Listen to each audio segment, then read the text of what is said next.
Boy, we've had some trouble with wilt in our tomato plants last couple of years.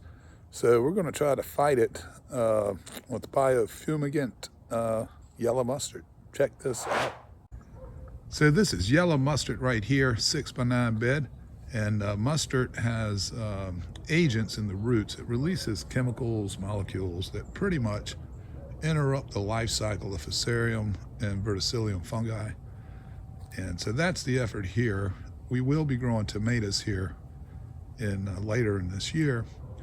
So the idea is to try to mitigate or eliminate those fungi before we get going. Now this bed, we had tomato in here last year and it did suffer from one or the other. You can't really tell if it's Fusarium or Verticillium unless you put tissue under microscope, and it's not really worth the cost. You're going to treat them the same anyway. You can solarize the soil, of course, kill everything in there. But what I'm doing is, one, I'm rotating out. These will be beans, pole beans, which are less susceptible to this particular disease. But I've thrown in, as you can see on the ground there, some more yellow mustard, and I will add to that late winter, early spring, and then pull all that out or till it in for green manure and plant pole beans.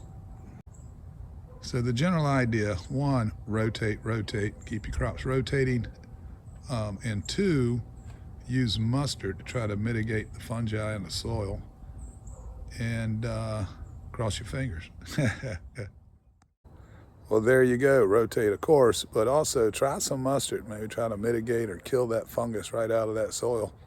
Thanks for watching. If you're new here, don't forget to subscribe and drop your comments. I got to get back here to this chicken coop. I got to change that top. You probably can see where it's all messed up. It's been a rough winter, pretty cold from North Carolina.